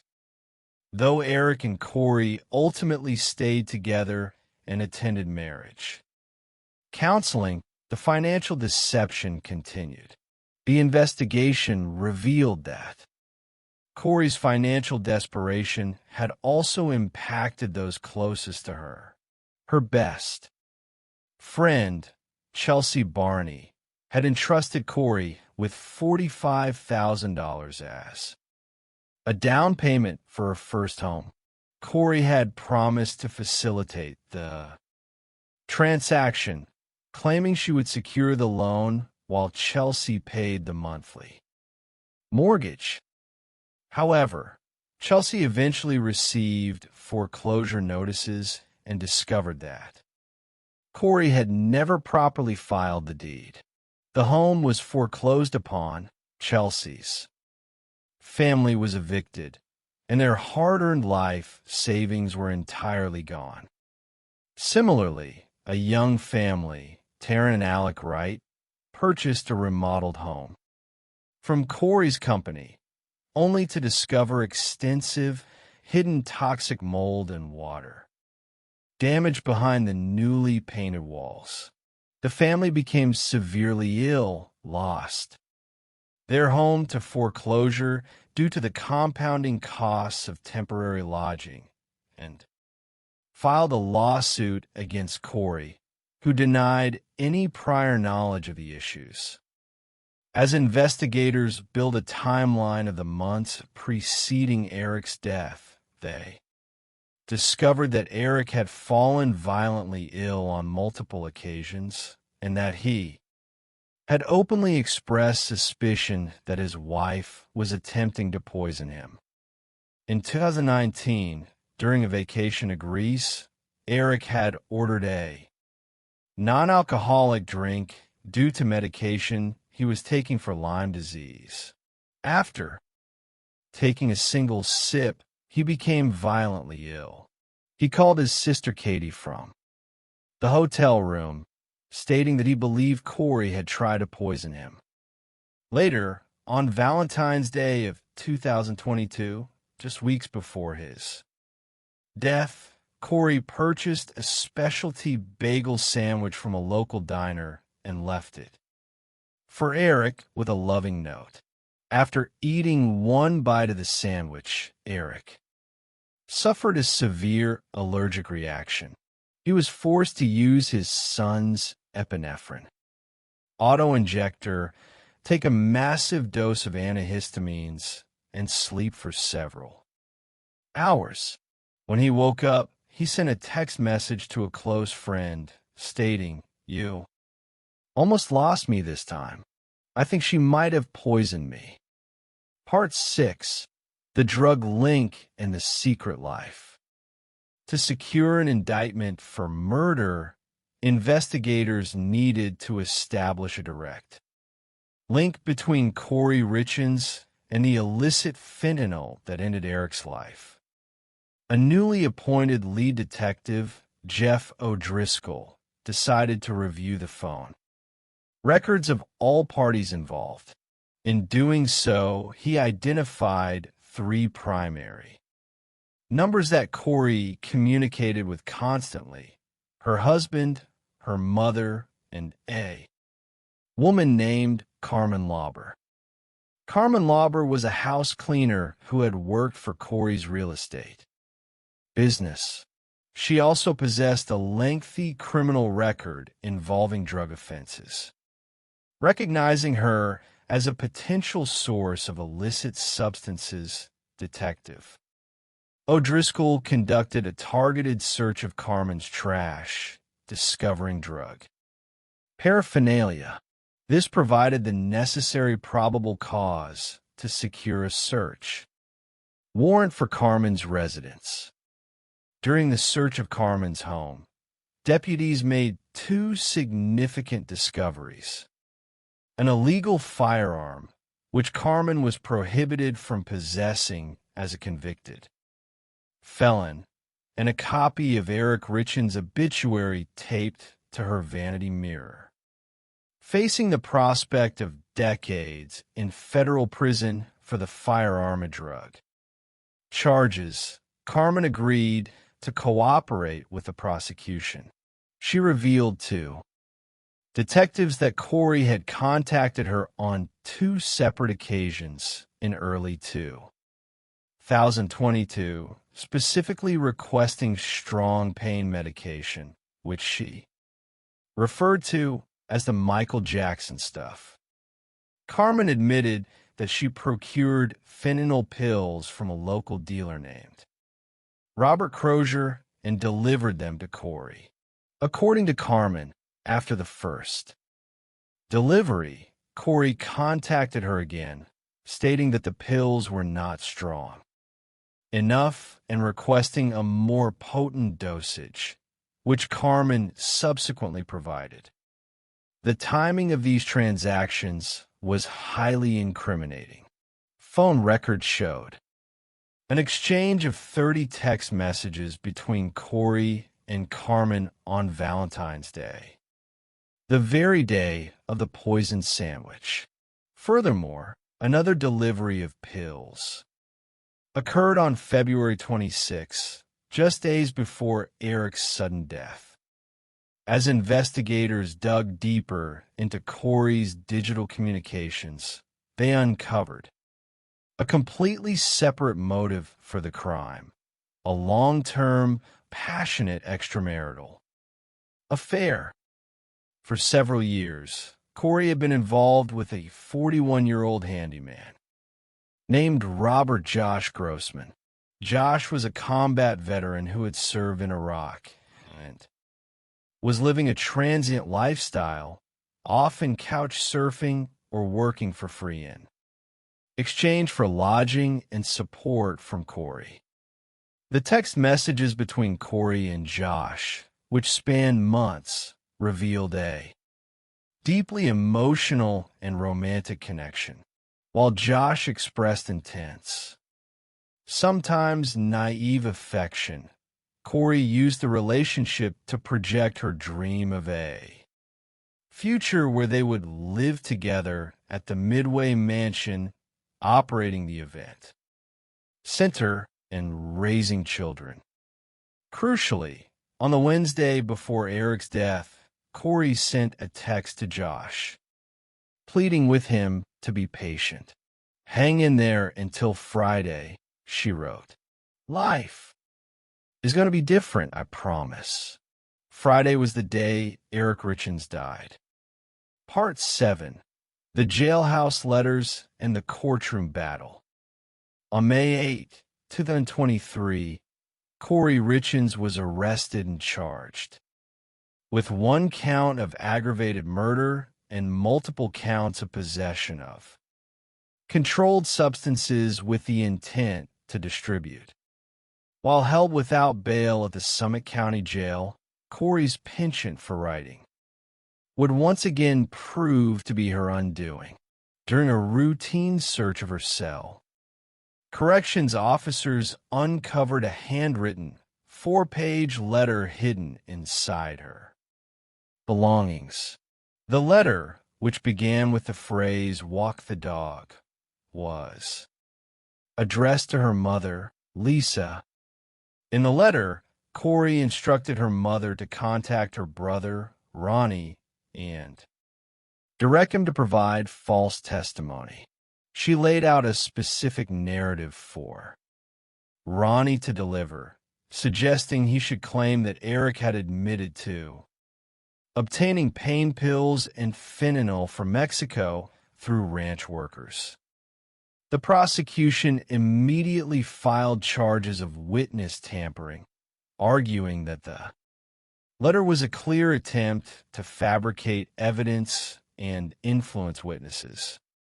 Corey's defense team argued that the letter was merely a draft of a fictional manuscript she was writing, but the court found the explanation highly implausible. The preliminary hearings and subsequent bail hearings presented a mountain of circumstantial and forensic evidence to the public. Among the most damaging revelations were Corey's internet search history recovered from her phone. In the days and weeks following her husband's death, and after learning that law enforcement was investigating, Corey had searched for terms such as luxury, prisons for the rich in America. Can cops uncover deleted messages on iPhone? If someone is poisoned, what does it go down on the death certificate as, and what is a lethal dose of fentanyl? In May of 2024, Corey's original defense attorney withdrew from the case due to a conflict of interest. She was replaced by 2 experienced public defenders, Kathy Nestor and Wendy Lewis. Shortly after their appointment, Corey released a recorded audio statement to the media asserting her innocence and claiming she had only ever sought to protect Eric. When the trial finally began in the small mountain courthouse near Park City, the courtroom was packed with media, family members, and curious onlookers. The jury consisted of 8 members, 6 men and 2 women. The prosecutor, Brad Bloodworth, delivered a direct and powerful opening statement detailing Corey's staggering debt of over $4,500,000, her unhappy marriage, her affair, and her calculated decision to murder her husband for financial gain. The defense countered by playing the emotional 911 call, arguing that the state's case was entirely circumstantial and lacked any direct forensic evidence showing how the fentanyl had actually been administered to Eric. The prosecution's case lasted 13 days and featured powerful testimony. Eric's sister, Katie, recounted the devastating phone call from her father on the morning of Eric's death. Carmen Lauber took the stand, weeping as she admitted to her role in procuring the lethal drugs and expressing her desire to take accountability for her actions. The most anticipated witness was Corey's former lover, Josh Grossman. Visibly uncomfortable and emotional, Josh confirmed their affair and the authenticity of the romantic text messages. He recounted a chilling conversation that took place in the weeks following Eric's death.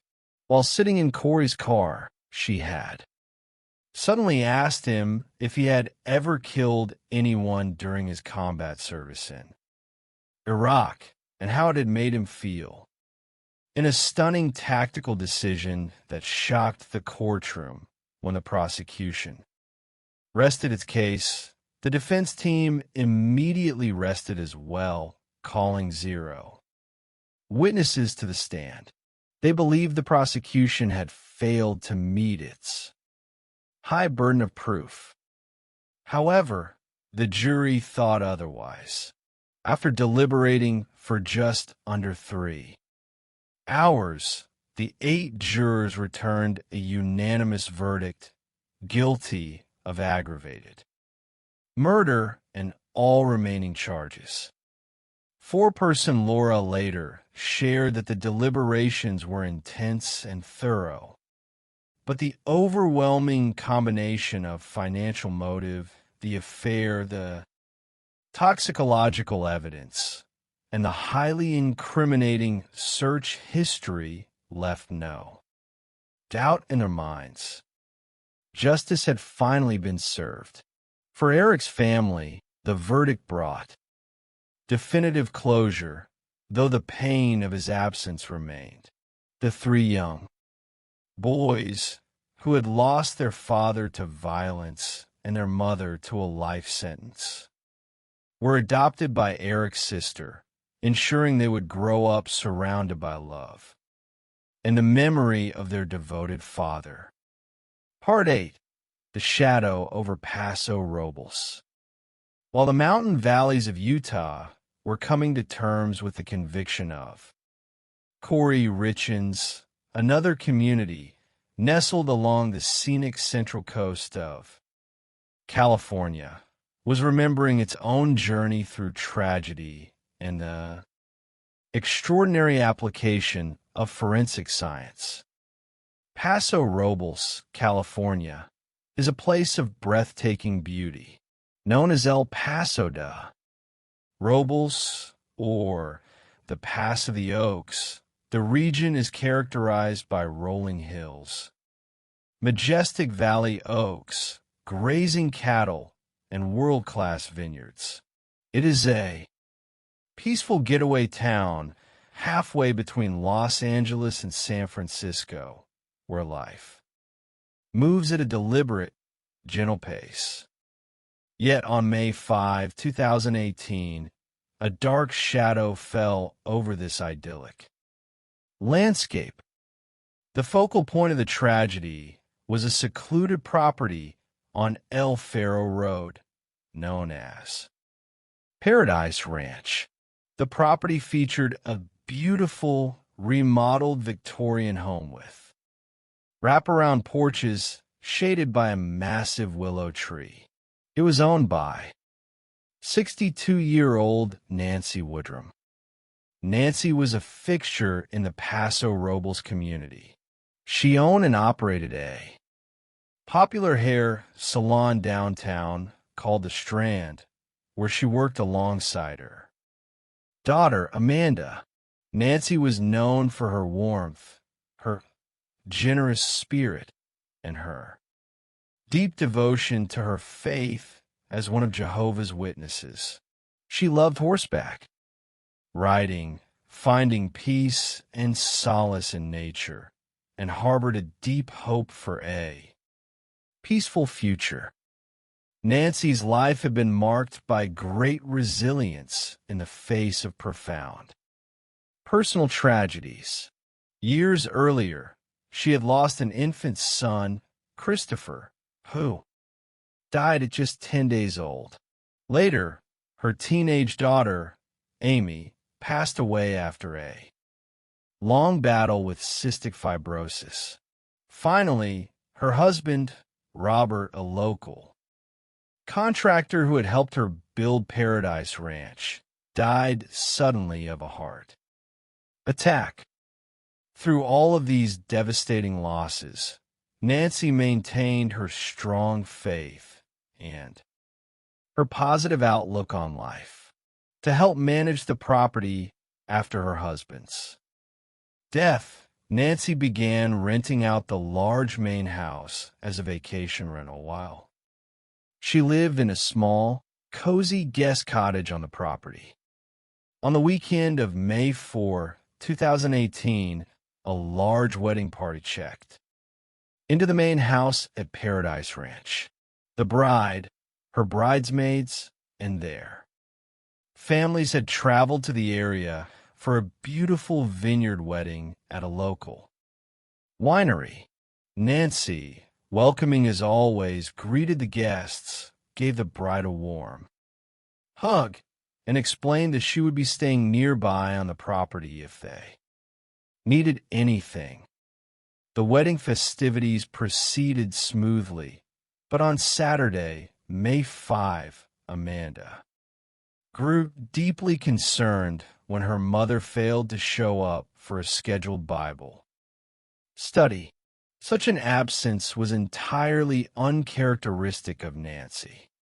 Amanda asked a neighbor to go to the property and check on her.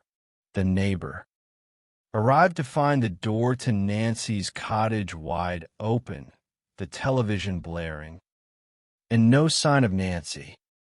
Amanda rushed to the property.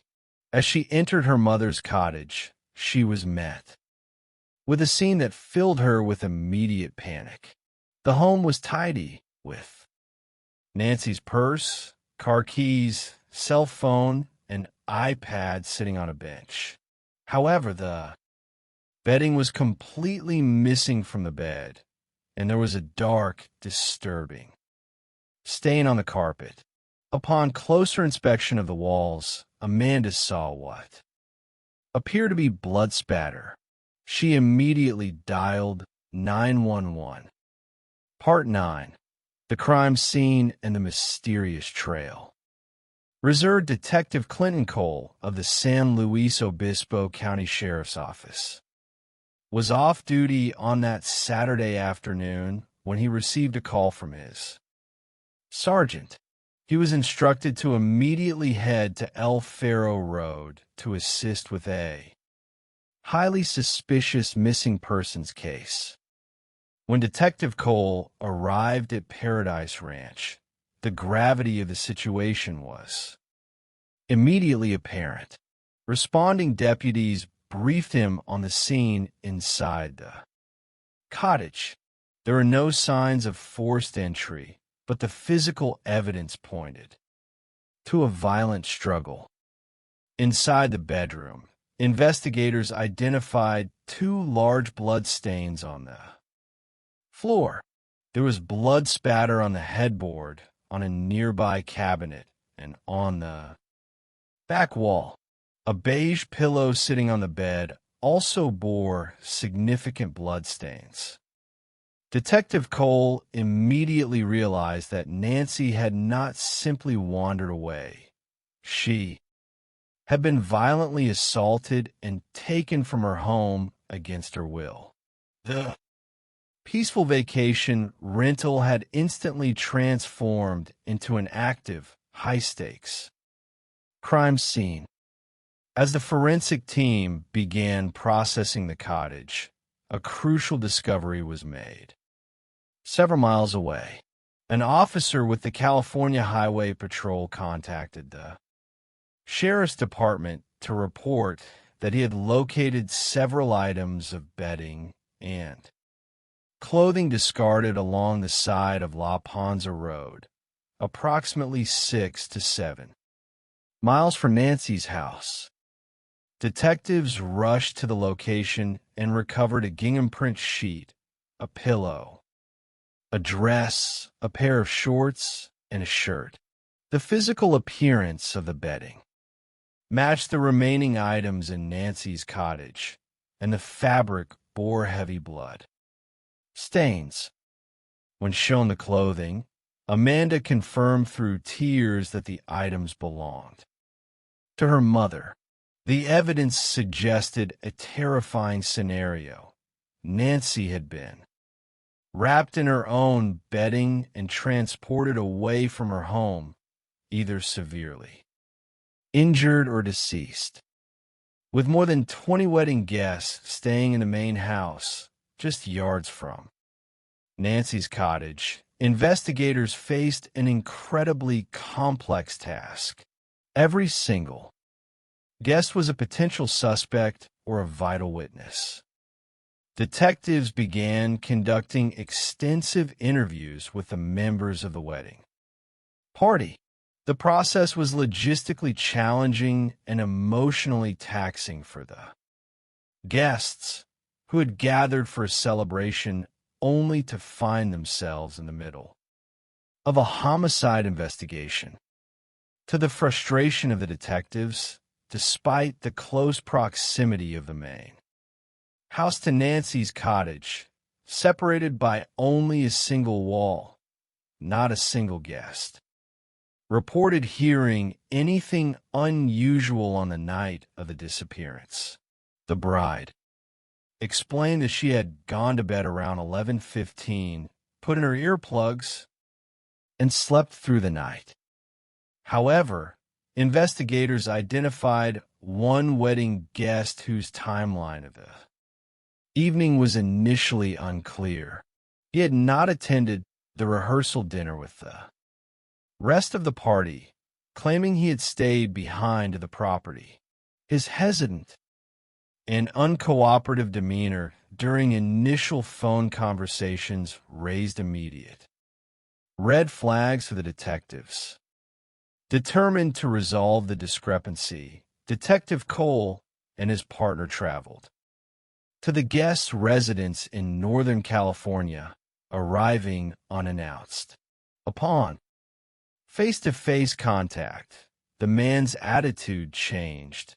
He became highly cooperative and apologized for his previous tone. His wife provided photographs from her phone showing that he had, in fact, attended the dinner, entirely clearing his timeline.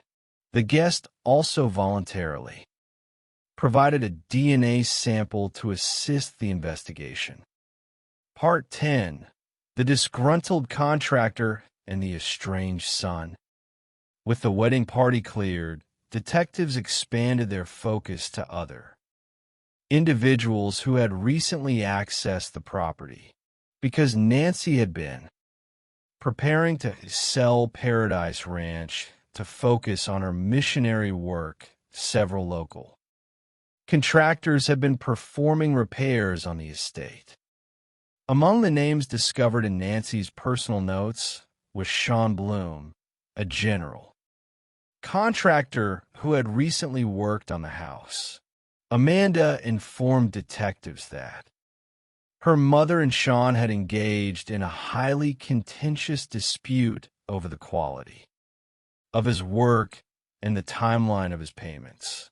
Nancy had ultimately fired him, refusing to issue payment until the property closed escrow. Sean Bloom was brought in for questioning.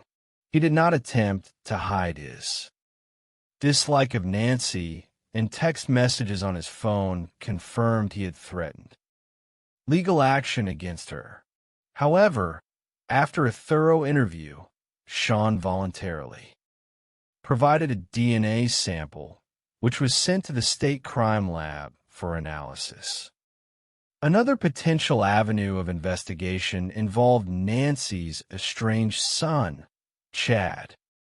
Amanda explained that her brother had harbored significant anger and resentment toward their mother and her religious beliefs.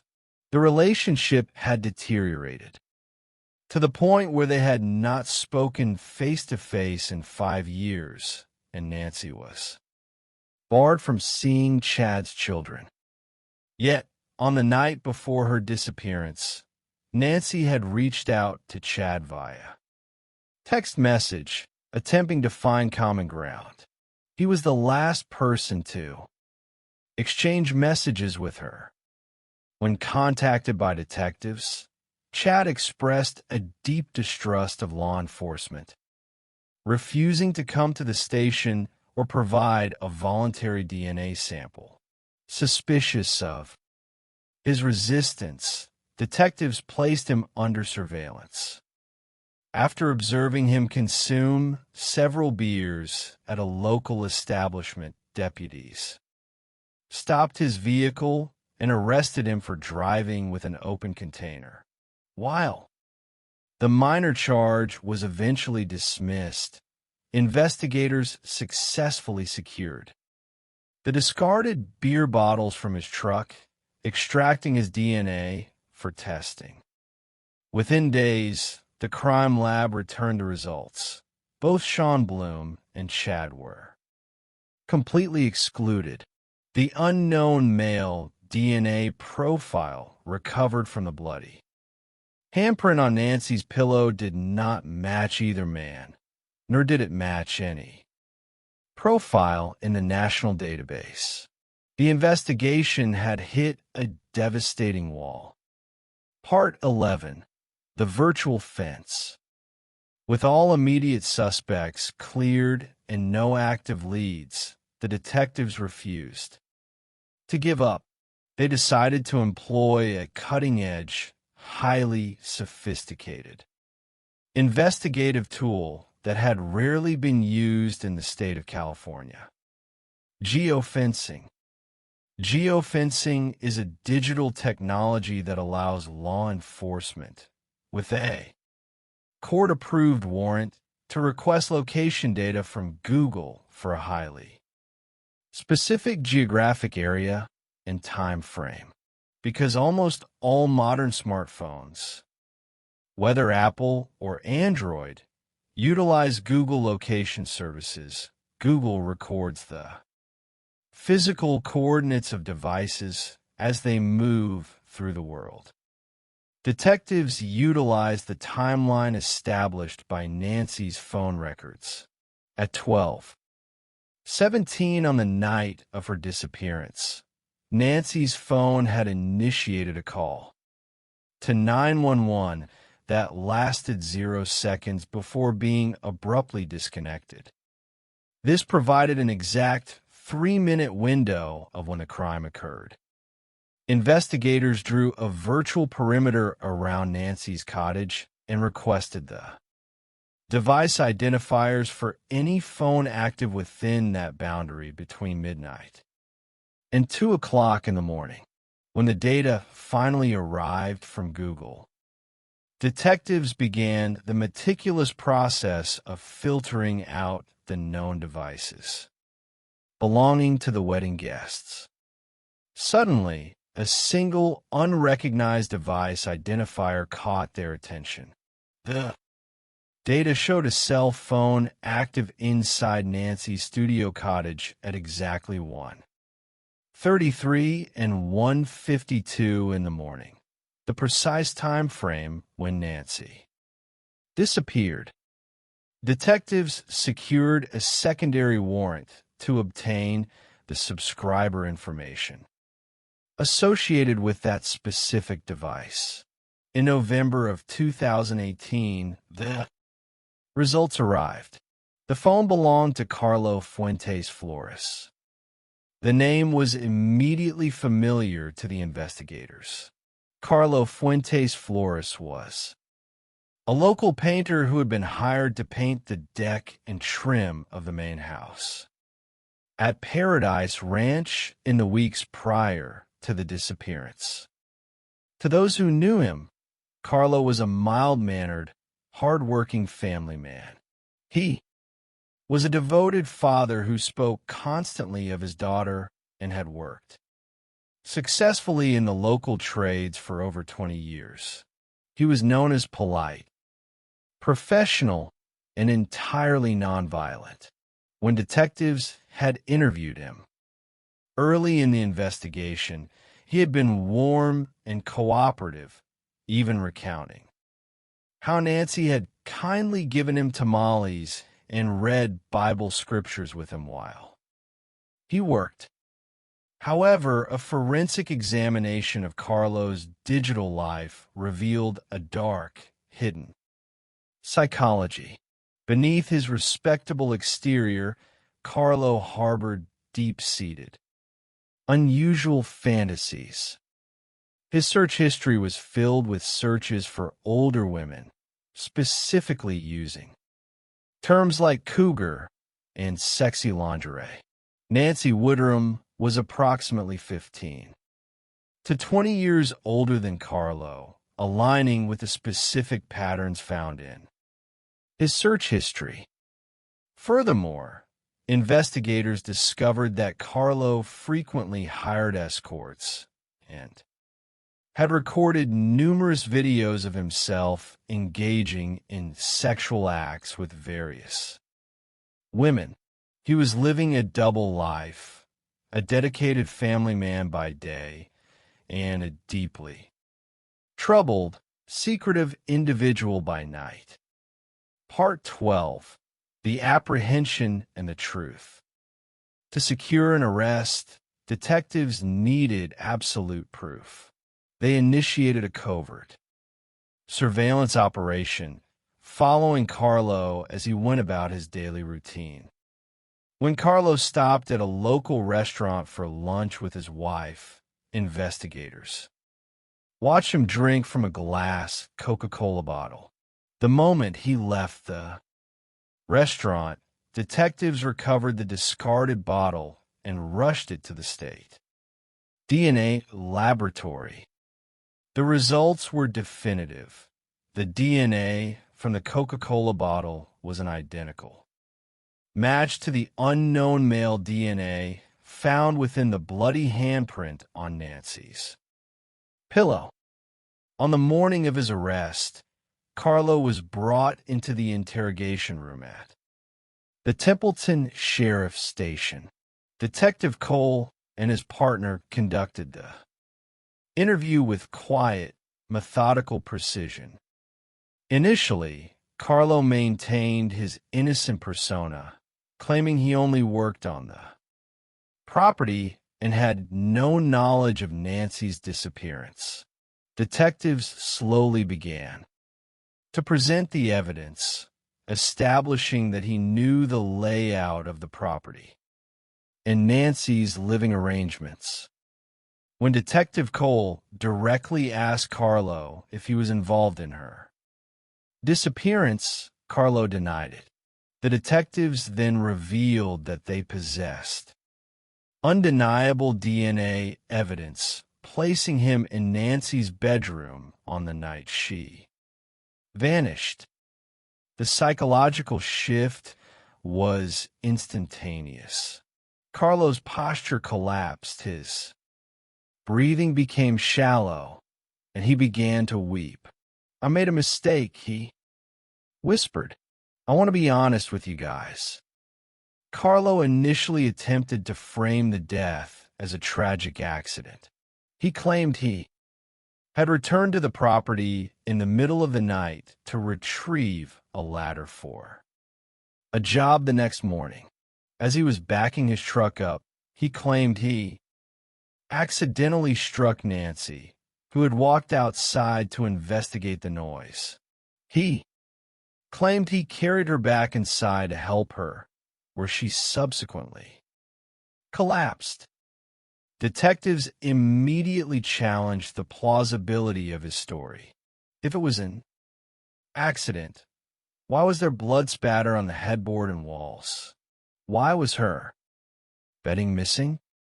Under intense, steady pressure, the fabricated story fell apart. Carlo admitted that he had gone to the property with the specific, dark intention of sexually assaulting Nancy. He entered her cottage while she slept, violently assaulted her when she woke up, and subsequently raped her. To prevent her from identifying him, Carlo took the beige pillow and suffocated. Her, he then wrapped her body in her own bedding, loaded her into the bed of his truck, and drove away into the night. When asked where Nancy's body was, Carlo made a surprising offer. I would like to take you. Part 13. The Carrizo Plain and the End of the Journey. In the custody of the detectives, Carlo directed the caravan of police vehicles east away from the fertile hills of Paso Robles and toward the stark, desolate wilderness of the Carrizo Plain. The journey lasted over an hour, winding through barren, dusty terrain on the border of Kern County. As they searched the vast, open plains, Carlo struggled to identify the exact location. The landscape was homogeneous, and the passage of 6 months had altered the vegetation. He stopped at several different coordinates, growing increasingly frustrated and emotional. Detective Cole, shivering in the cold desert wind, began to fear that they would never find her.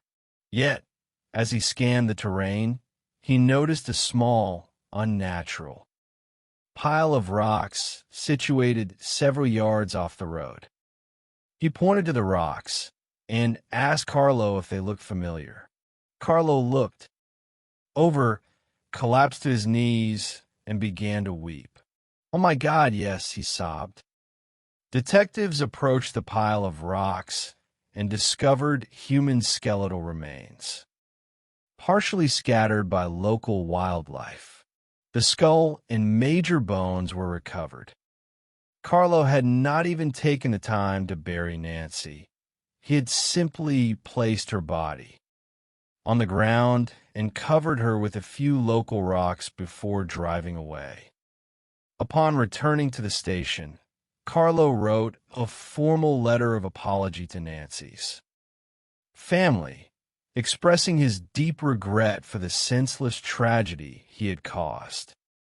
Though Carlo's defense team attempted to suppress his confession by claiming he did not fully comprehend his Miranda rights in English, the judge denied the motion, noting that Carlo spoke excellent English in his daily life and in recorded phone calls to his wife from jail. In January of 2022, on the first day of his trial, Carlo chose to enter a slow plea, allowing the judge to review all of the evidence and find him guilty of first-degree murder with a special circumstance of rape. He was sentenced to life in prison without the possibility of parole. The community of Paso Robles gathered at a local vineyard to celebrate Nancy's beautiful life. Amanda and her daughter continue Nancy's beloved tradition of horseback riding, riding her favorite horse, Montana, through the scenic hills, keeping her memory alive in the land she loved. Part 14. The Psychology of Deception. When we examine the cases of Corey Richins and Carlo Fuentes Flores side by side, we observe striking similarities in the psychological mechanics of criminal deception. Both individuals possessed a remarkable ability to compartmentalize their lives, maintaining respectable, even admirable public personas while harboring dark, destructive motivations. Corey Richins sought to control her narrative through the power of the written word. By writing a book on grief, she attempted to position herself as the ultimate victim, leveraging her maternal role to deflect suspicion and exploit her community's sympathy for financial gain. Her deception was active, creative, and highly manipulative. Carlo Fuentes Flores, conversely, utilized a passive, quiet persona to mask his violent impulses. To his family and employers, he was the humble, hardworking craftsman. Yet, his internal world was dominated by secret desires and a complete disregard for the life of a woman who had treated him with nothing but kindness. In both instances, it was not a single dramatic piece of evidence that broke the case, but the slow, methodical accumulation of details by dedicated investigators. In Utah, the combination of financial records, cell phone searches, text messages, and a compromised associate brought down a calculated killer. In California, a novel technological breakthrough combined with old-fashioned physical surveillance and DNA matching solved a mystery that seemed destined to remain cold. The resolution of these cases serves as a profound reminder of the resilience of the human spirit. The families of Eric Richins and Nancy Woodrum faced unimaginable grief, yet they stood firm in their pursuit of the truth, supporting law enforcement and ensuring that the memories of their loved ones were honored.